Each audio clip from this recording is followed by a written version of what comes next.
Hello and welcome to RealityWorks webinar entitled Tips for Starting a Hydroponics Program. Use a hydroponics for engagement and hands-on learning. We really thank you for taking this time to be with us today. We hope that this is something that will encourage you to look at hydroponics, to give you some insight to hydroponics and help you to have a better understanding of how to use it and to engage students in the classroom. So as we get started here, just a little bit about what we're doing here. We have our products online at realityworks.com.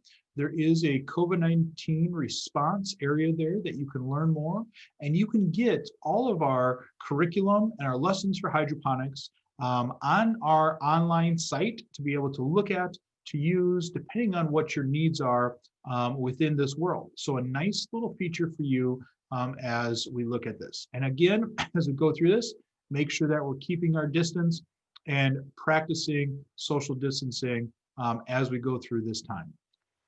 So with that, let's get started here. So to begin with here, want to just talk about kind of our focus for hydroponics here. Hydroponics is really going to be talking about three main areas today. We're going to talk about understanding and the importance of hydroponics, kind of give you 5 steps to starting a program, and then learning how hydroponic curriculum and educational systems from RealityWorks really work. So let's start with the 5 key components that we are going to talk about today for hydroponics. To begin with, one of the things that we're going to be looking at and talking through is kind of the 5 main areas and why it's important. Why grow hydroponics?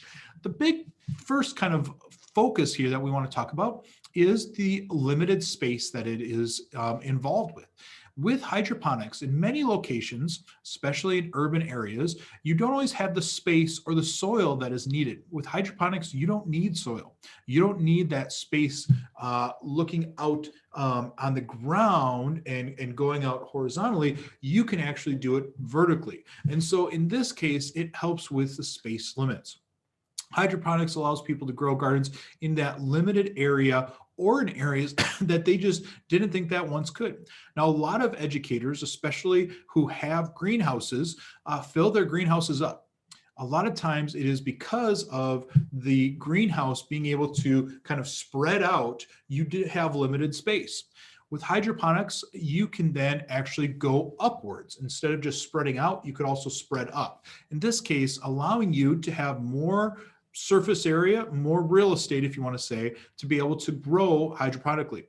Along with this, using less soil allows you to use soil for other purposes, and also growing in a way that you can also see soil that just isn't used normally. So hydroponic farming is a clean and efficient way to grow vegetables and other produce. Now, in this case, it is something also that allows you to do it in a closed environment. What does this mean? With a closed environment, it allows you to be able to do it to grow year round. It is something that weather is not going to be a factor anymore. The changing seasons does not cause problem. And you can, in this closed environment, you now have a new type of biosecurity. You can decide what you let in and what you let out based on how tightly you hold that environment.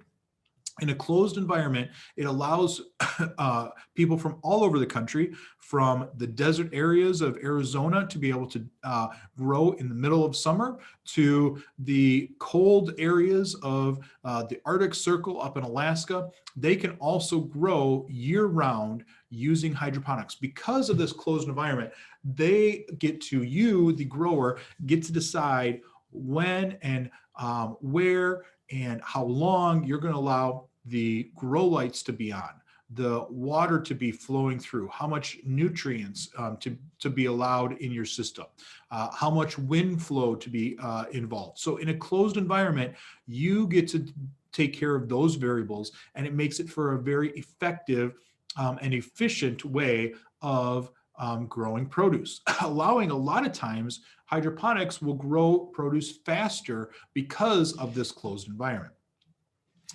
That then also leads to the issues with food shortages and growing issues.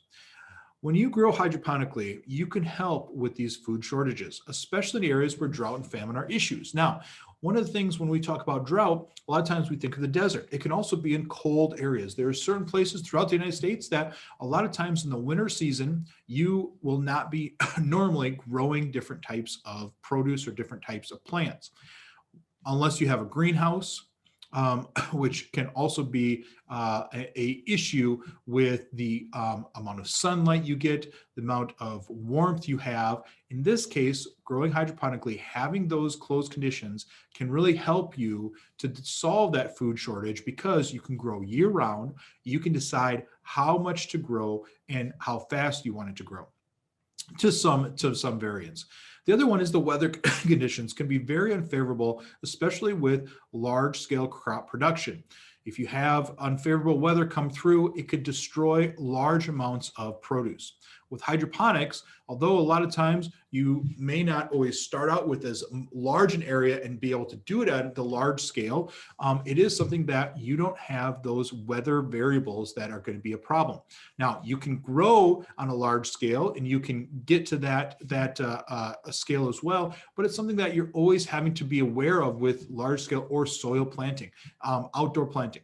Again, greenhouses help a lot of that, but there are still variables that you have to take into consideration and a lot of energy usage in that world.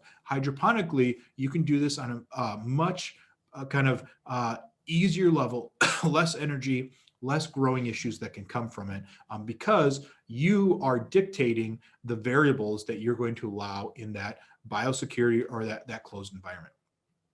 Another one is growth rates.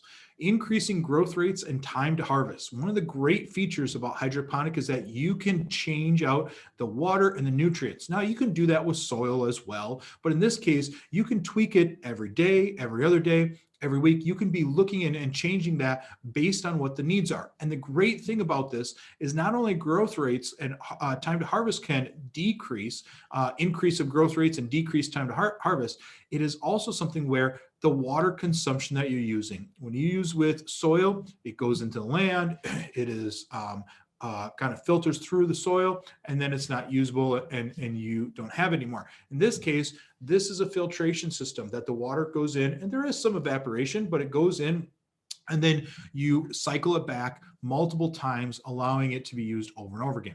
So plants grow at a fastest possible rate because they're not losing that water to other inhabitants, from weeds to just the soil it being taken away.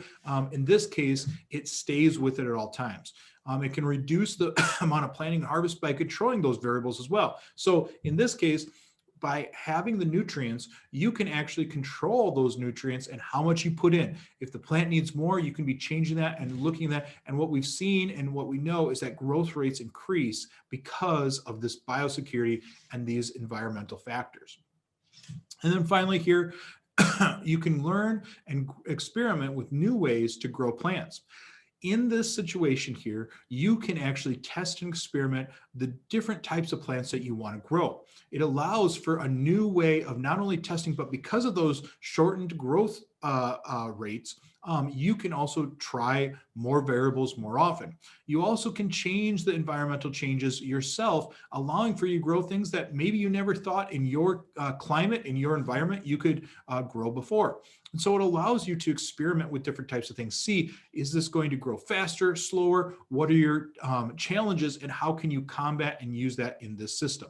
So it's a great experimentation or a lab tool to allow different type of challenges to have a challenge, see the problem, and then try to change that problem with this product. So another focus that I want to kind of bring to the table here is now you kind of heard 5 different ways that, hey, hydroponics can be a helpful tool. It can help growing. It's something that maybe you need to look into. What is it then? What are the components of actually starting a program here? How could I start one in my school, in my classroom, and what do I need in that case? So let's get through the starting process. And this is kind of those, what are the key things that you're gonna need to start a hydroponic and have hydroponic systems in your classroom, in your greenhouse, in your program? So materials, you're going to need your seeds, some nutrients. Now, the difference here is when we are growing, we are not using a soil. We use a grow medium. In this case, usually rock wool is probably the best one to use. And then you also need growing trays to get it started and to house that plant, okay? Besides those materials to actually grow and the produce itself, other things that hydroponic systems brings to the table are lights. These are usually grow lights, usually a full spectrum or a grow light spectrum. So then the light that and the rays that need to get to the plant are going to be most concentrated and helping that plant grow. Other things are fans. You need to be able to have that wind to help transpiration, help that ability here. And so fans help strengthen and reduce the injury and strengthen the stem and the plant itself. And so you need to have that fan to be able to do it. And then for hydroponics to really work, you need water pumps. You need to be able to cycle through the water or move the water through. And the way that we do it here at RealityWorks is through water pumps, is cycling that water through with the nutrients that can be vital to getting those plants to grow as healthy as possible. So the first thing that we want to suggest and help with is do your research. Learn what's available. There is a lot of things online through YouTube, through just Googling and doing a search on all the different pros and cons of hydroponics. And we would always say it's important for you to kind of walk into hydroponic growing with your eyes wide open, understanding what is there, what's some of the space limitations, the time limitations, knowing what you are going to need always helps as you get down the road. So do your research first. Think about the outcome you are looking to accomplish. In this case, okay, do I want to grow a lot of produce for my school that then students can use? Maybe we can sell to the cafeteria or the lunch program.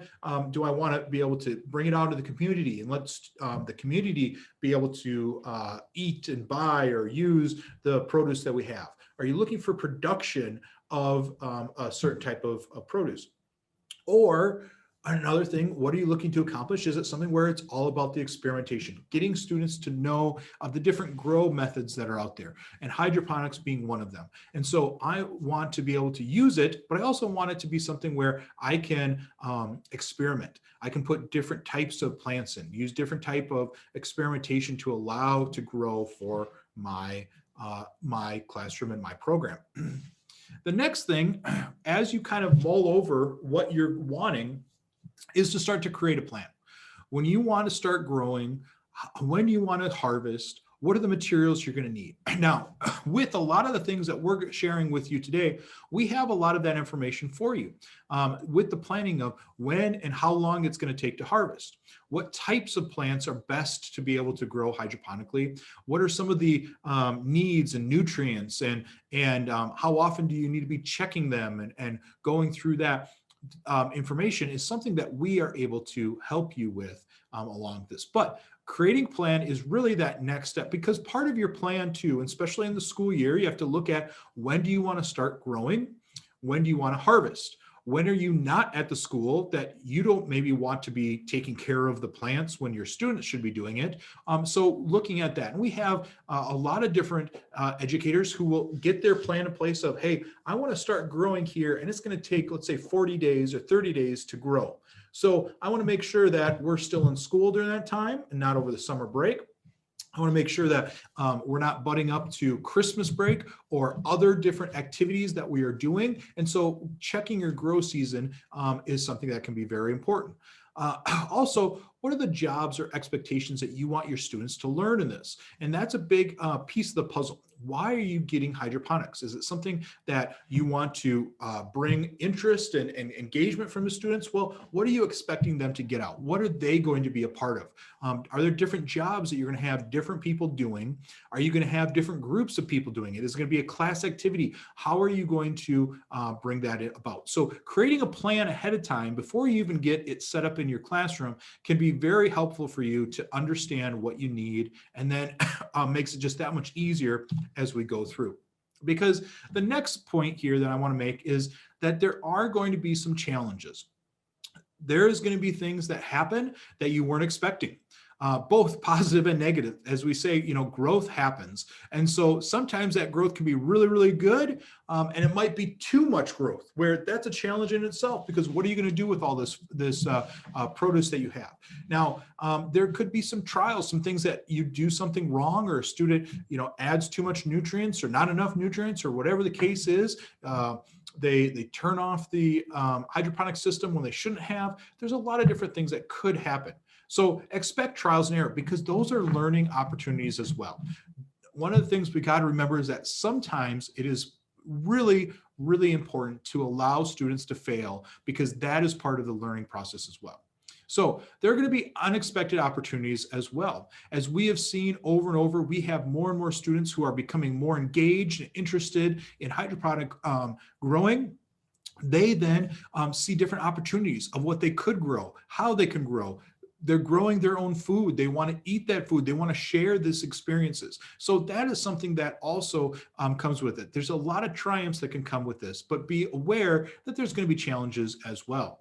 And then a part of that is share those experiences with social media, with community members, with interaction within the school. Sharing that experience could be very, very helpful for your students to be able to grow themselves, but also to grow your programs and to get more people involved.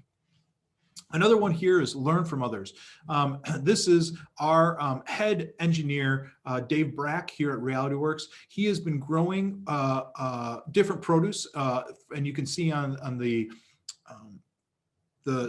slide here, growing different produce for the last 2 years here at our labs. We are checking and going over every single day, growing new different types of produce and using our products to make sure that we are focused on the best hydroponic techniques that we can have. Learn from others. Here at RealityWorks, we have a whole bunch of different type of resources to allow you to use, and I will be sharing some at the end of this program today, but it allows you to see, how can I best understand hydroponic growing? Another great place is within your community. Look for the different types of nurseries and seed co-ops, and a lot of times hydroponic or aquaponic type farms that are there in your own community, and talk to those people. Get out of the comfort zone of your own school and go interact, find what they're doing, ask for their help, have your students interact with these people as well, because that then teaches them how important it is to learn from others. And then finally here, do it. Start the process. Find that hydroponic system that works for your classroom. Find a way to bring it into your classroom and get students learning. Create the space to start the growing. Incorporate this into your system. If you have a greenhouse, bring this in as another way for students to learn how to grow produce. Act on your plan. You've created a plan, you've done the research, you've worked with finding the hydroponic system that works for you. Now it's time to actually go out and do it. And again, those triumphs and challenges will come, but it's important that you try and learn from that and be open to the experience of it working or failing for your students' learning. So all of this really then comes into that learning opportunity. From using hydroponics, it goes from things like allowing students to have career exploration, using this as a STEM opportunity, because there is different types of growing seasons, the measurements and math of the nutrients and how much to be putting in, your pH, and working with the technology of the hydroponic unit itself. Looking at sustainability and farm to table, how can this become more of something that your students use and you use in the classroom, but also for future endeavors of sustainability? And then bringing that learning engagement into classroom, bringing community members in, bringing the community in, bringing it out into the world around you, so then students continue to engage in that learning and see it on a larger scale. So with all that said, I want to introduce you to the RealityWorks hydroponics unit. And the best way to do this is to bring you into the curriculum. Every single product we have includes a curriculum that comes with our products. And so I want to walk through some of the hydroponic curriculum. All of our curriculum includes a focus section where it captures that student's attention. It then goes into a learn section. It's the presentation mode chosen. So it could be worksheets, it could be activities, it could be PowerPoint slides and presentations. It could be actually doing and growing in that world, but it's the learn part. And then there's a review. Review the key points in the assessment that is important. And so one of the cool things that we have included in this is that you can actually get all of our curriculum for free, like I mentioned at the beginning, by going to our website. And it is our guides and our curriculum allowing you to open up and see and use right now what you have. So our focus today is just to show you some of the key components of the curriculum that's included with our hydroponic systems. So our focus really is understanding the process, getting students to either emailing them, posing a question online, bringing it into the classroom, discuss the question on what are things that you need to grow plants? And are there variables that could be a big part of this growth that could cause problems in that world? The learning then is having students come in and get an understanding of the different systems, from deep water culture to ebb and flow to a drip system, our nutrient film technique, or an NTF. All of these are different types of growing systems for educational purposes, for growing, and being able to show them that there are many different ways to grow produce, and sometimes ways that they never thought possible may open their eyes to new career paths, new ideas of how to grow, and then what they can maybe do to create and understand. And then finally, working through and reviewing them all the different information of how to be successful in actually growing hydroponically. And so we walk through with different presentations and models how to go through and what the importance of the lights are, the grow medium, the water nutrients, the air and wind flow, and then oxidization. So we walk them through all the parts that are needed to grow and produce plants hydroponically. So our educational models that we bring forward, or educational systems, we have two of them. In 2020, we were awarded Fast Company magazine's The World Changing Idea for our two different systems. The first one here is our plant lab system. This is a smaller system allowing for 33 different plant sites to be included. And the difference between our plant lab and our plant producer unit is that our plant lab allows for 3 individual shelf growing areas here. So every single shelf that you see here has its own water reservoir, allowing you to put different nutrients on each shelf. By having its own water reservoir, having it pump through and move through the system allows you to be able to have different types of plants on each shelf. This allows you to have different nutrients in each level, different water levels in each level, and then you can have the grow lights on for different amount of times, as well as the fans on for different levels of wind. Our plant producer unit is a little different in the sense that it has one large tank, water tank at the very bottom. The plant producer then, with that water tank, pumps up to every single shelf, every single level here, allowing nutrients to be filtered into the first, second, and third levels, allowing you to be able to grow, in this case, 42 different plant sites, lots of different produce within these different shelf units here. The water and the nutrients then is all filtered in one place, allowing you to grow and produce a lot more product. And you can still do varying product, but it's the same nutrients going to every single shelf. And so you can do very different products in each shelf, or you can do a lot more mass production with this producer. It also has a control panel allowing for different sensors and different time on and off to the systems that's a little bit more technical than our plant lab unit. So Again, we talked about at the beginning how to get these different resources. In this case, you can go to our website and get these resources by going to realityworks.com, and that allows you then to get the different curriculum. Now, we also have videos and pricing can be found at our website, along with free curriculum on all of our different agriculture science products as well in that world. So again, to remind you to kind of walk through this, our COVID-19 response, you can go online right now, click on our guides and curriculum. And when you click on that, it will bring you into our hydroponics and plant science area and allows you then to go in and be able to look at that. Now, another great resource here is online. There's an hydroponics educational implementation guide. Again, you go into realityworks.com, you go into our hydroponics section, and what it does is it actually gives you an implementation guide on tips and tricks for starting out, walking you through the different areas that some that we talked about and going in depth on other areas that can help you get ready to create a hydroponic system in your classroom. Again, the last thing I want to say is thank you for taking this time to learn about hydroponics, how it can help you, how it can be brought into your classroom. And if you have more questions, feel free to get in touch with us by email or by calling us toll free at 800-830-1416 and talking to us about how and what best products might be for you in the hydroponic world. So with that said, thank you for taking the time today to learn about this ideas of the importance of hydroponics, how to use it and implement it in your classroom, and then different ways that you can create it using the RealityWorks hydroponic systems as well.